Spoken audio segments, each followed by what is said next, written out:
Well, good morning, Outreach Summit. Are you fired up? Okay, that was horrible.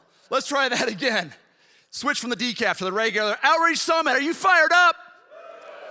My name is Jonathan Herron with LifeChurchMichigan.com. We started from scratch 6 years ago, and somehow, by God's grace, we're one of the 100 fastest growing churches in America. And I want to get you fired up about 21st century church leadership.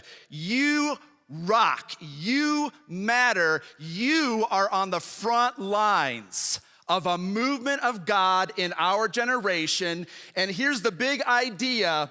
21st century church leadership is about two ingredients: laughter and love. Laughter and love. Now, there's a lot of different leaders from different tribes, different denominations, so help me out this morning. Show of hands, how many of you grew up Lutheran?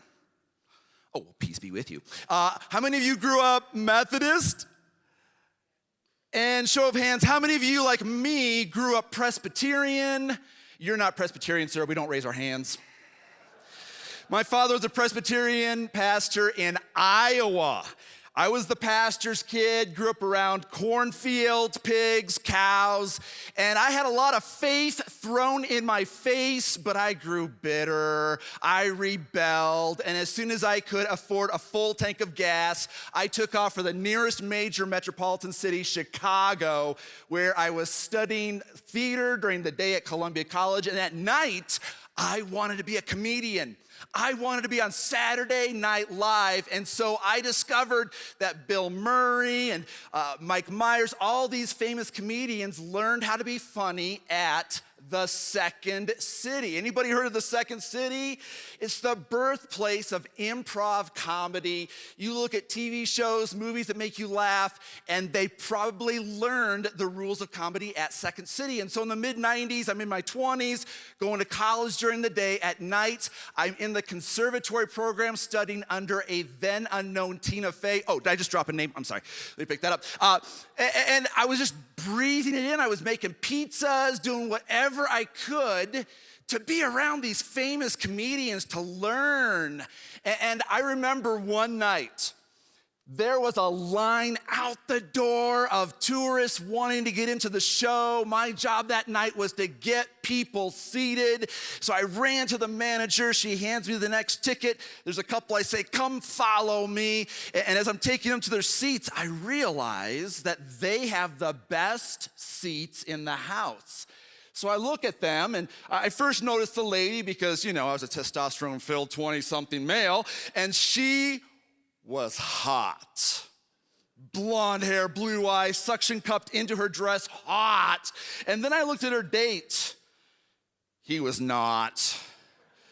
He was this big guy, sweaty, his shirt was untucked. And so she's hot, he's not. And I grew up watching Sesame Street, so I felt like I was watching one of these things is not like the other. It was this guy. I'm going, how did he meet up with her? Did she lose a bet? Are they cousins? What happened? So I say, follow me. I'm taking him to the seats. They got the best seats in the house. I pull out the seats. She sits down. He sits down. And then as you're about to seat them, you're supposed to look at the last name on the ticket and say, thanks for coming to Second City, Mr. Herron. So I pulled out the seat. The big guy sits down. Jabba, I called him. And I said, thanks for coming to Second City, Mr. Farley. And I realized this was Chris Farley. You guys know who Chris Farley was? He was in the movie Tommy Boy. He was living in a van down by the river. Everything I aspired for as a young 20-something, fame, fortune, women, it was sitting right there. So I go back to the manager and she says, hey, John, Mr. Farley's here blowing off steam. At intermission, we don't want autograph hounds bothering Mr. Farley, so you, John, are going to be Chris Farley's bodyguard. I don't know if you've had a moment, ladies, to see this rippling bicep. I work out. No, if I were a superhero, I would be Captain Toothpick. I am not a bodyguard. And so at intermission, I said, come and follow me, Mr. Farley. And he didn't know my name, but he knew my face because I get mistaken for Jeremy Piven all the time.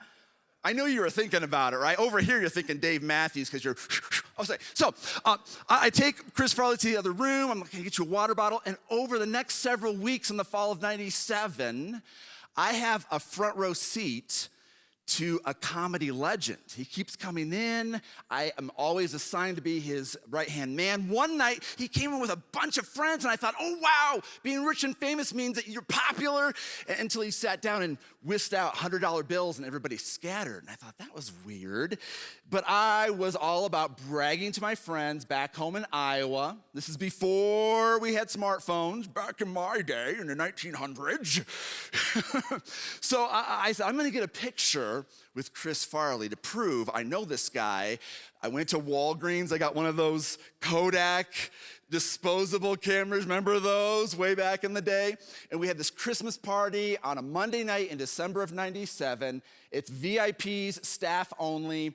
Chris Farley comes in. He sees my face. He's like, hey, man. He's drunk, smells horrible, selling crack cocaine in the kitchen to employees. But I wanted to impress my college buddies who came with me, so we all crowded together in this small office, and we were laughing and joking with Chris, and we took a photo, and this is the photo that we took. That's me when I had hair. I'm going for the Apostle Paul look, people, okay? Don't judge. And there's some of my friends, and in the back, you see on a Monday night in December of 97, a drunk, high as a kite, Chris Farley. Well, we didn't have instant photos back then. I had to go to the 24-hour Walgreens. You get my film developed, not even in an hour. 3 people. You know, Jesus was risen in 3 days. So in 3 days, I'm going to get my photos. Monday, Tuesday, Wednesday, Thursday morning, I walk into my college class. That day, I'm about to pick up these photos. My buddy walks in and goes, hey, Herron, did you hear about Farley? And I said, yeah, I just partied with him 2 nights ago. And he said, no, did you hear about Chris Farley? They just discovered his body in the John Hancock building. And so 2 nights after that photo was taken, Chris Farley was with a hooker. He was overdosing. He falls on the floor convulsing. And instead of calling for help, this woman of the night steps over his body, takes her money, and leaves. As a young 20-something, that shook me up. Yeah, I grew up going to church, but you know, there was a pile of dust on my little student Bible I got at confirmation. I didn't know what to think except that everybody dies. Money doesn't save you. Popularity, being the funniest class clown does not save you. We all die. And I'm in the theater world where there's a diversity of different beliefs, agnostics, atheists, Muslims. I just didn't know what to believe. This is before the internet. So I had to go to the library and start reading all the books of the faith. I read the Quran, the Book of Mormon, and it was 1 Corinthians 15 that grabbed my imagination. Scholars say 1 Corinthians 15 is the earliest written gospel account where Paul says, let me tell you, brothers, about this great news. Jesus came, he died, he rose, he was seen by 500 eyewitnesses. And then Paul said something that made sense to this knucklehead. He said, if Jesus has not been raised, then this whole thing is a joke. You and I are no better than Amway. We should pack it up and join the mosque down the street. But if Jesus is alive, that changes everything. And no joke, after I read that, I went to the nearest bookstore, the Moody Bible Institute bookstore, bought the first book that I saw, and it was Lee Strobel's Case for Christ. I'm not here to kiss butt. I'm here to say that I would love to meet Lee. If you hear a shriek of joy later, it's me seeing him. Ah! No, that book changed my life. And suddenly, I was like, I'm not about trying to get to SNL. Because Jesus is God, the Bible is true, hell is hot, forever's a long time. I just want to reach the lost at any cost. And so if you're wondering, how did this little startup 6 years ago with no denominational affiliation, no nothing, how did it just blow up? Dude, we are kites in God's hurricane, but 21st century church leadership is about laughter and love. Make them laugh. I married my high school sweetheart. She wanted to get her master's in clinical counseling at a seminary in Ohio. And I said, well, I'm not going to be the dumb one. I'm going to get a master's too. And that was my calling in ministry. And 19 years later, after doing youth ministry, we're just on this rocket ship ride, seeing teens, 20-somethings, 30-somethings coming to Christ. It's unbelievable. Our way of connecting as missionaries to Gen Z is to make them laugh. Seriously, comedy clubs are packed, our pews are empty. The website Funny or Die gets millions of hits every month while you and I struggle to get 10 people to visit our church website. Make them laugh. Laughter is universal. Laughter reduces the force fields. And so we use principles of improv comedy at lifechurchmichigan.com. Things like yes and. At your next board meeting, when you sit with those deacons, first, remind them that God so loved the world that he did not send a committee. And then second, don't be the man or woman who shuts down ideas. Yes, and. That's what moves things forward. That's what is about faith, not fear. Yes, and. Don't no, but. You know, the youth pastor says, let's have a pizza party. No, but. Hey, don't be a Debbie Downer. You're not going to get invited to the Christmas party. You're not popular. Nobody likes Dwight Schrute. Don't give us the no, but. Nobody likes your butt. Your butt is big and hairy. Leave it out of the church. Be proactive. Yes, and. There's different principles. Tina Fey once said, there are no mistakes, only opportunities. Take an idea from this outreach summit, run with it. If it works, celebrate. And if it doesn't, chuck it, shoot the horse and laugh about it. But we've learned how to use laughter to connect with people far from God and then authentically loving people. This generation is not interested in being preached to. I'm in Michigan, where we have folks who will sometimes slap you on the back and will say, Pastor, when you go up there for the sermon, give them hell. Why would I give them hell? They've been through that all week. I want to give them hope. If I can get them laughing and then show the love of Jesus Christ, I'm going to woo them to the gospel.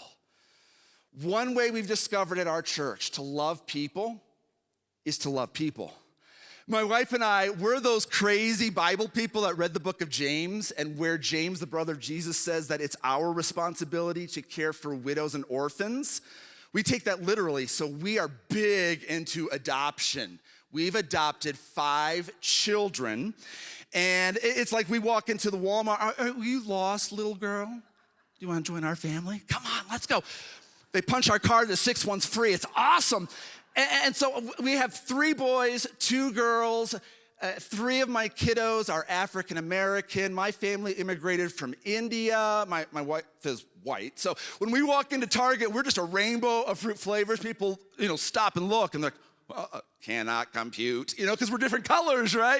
In fact, my mother-in-law, we went to the Smithsonian in Washington, D.C. She had the stroller with our young little baby girl, Alicia. She's 1 year old, African-American, and grandma is white, like Iowa white, right? And she was following along with us, and then she took the stroller in another direction, and another little old lady, because little old ladies, they come together, right? They like to talk. This other little lady comes up to my mother-in-law, who's got the little 1-year-old baby girl, and looks and goes, oh, she's so cute. And my mother-in-law, God bless her, she beamed with pride, meant to say, yes, she's beautiful, but, I'm biased. That's not what came out of her mouth. She said, yeah, she's beautiful, but I'm prejudiced. The other lady's like, oh. And so we're trying to figure it out, but here's what we discovered. We didn't even try to do this. We're 6 years old as a church.